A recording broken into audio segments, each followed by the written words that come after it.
Kent Davis is now a retired Navy admiral, but back in 1985, he was a soon-to-be graduating college senior looking for a job, and it wasn't going well.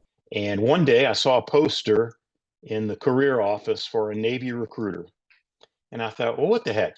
I'll talk to him. Davis went on to serve an 8-year stint on active duty with assignments on the battleship USS Missouri, the aircraft carrier Abraham Lincoln, and other jobs. I got off of active duty and stayed in the Navy Reserve, joined a unit in Atlanta, Georgia, and I went to law school in Atlanta and got my law degree on the GI Bill.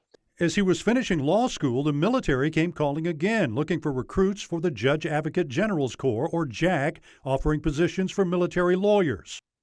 And frankly, the Army made the best deal to me. So Davis went from the Navy Reserve to the Army Reserve, serving as a military lawyer for a few years.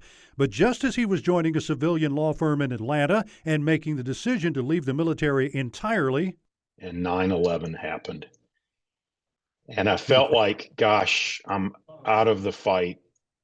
There's more I can do. So I rejoined the Navy Reserve. That would lead to deployments in the Middle East, including Afghanistan for 9 months.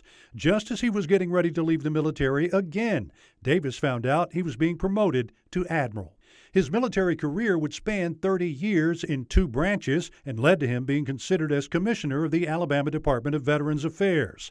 And during his 5 years in that post, he accomplished a lot, including reducing the backlog of veterans on waiting lists for long-term care at the state's veterans' homes. At that time, the longest waiting list in the country. That was just unacceptable. So we embarked on about a 5-year process to build a new state veterans home that was opened in September of 2024 in Enterprise.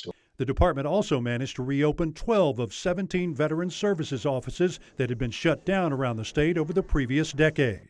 Davis also secured a federal grant to help expand the Alabama State Veterans Memorial Cemetery in Spanish Fort. With that track record, why he was fired as Commissioner of Veterans Affairs is known only to Governor Ivey. But Davis says he intends to get to the bottom of the controversy in court.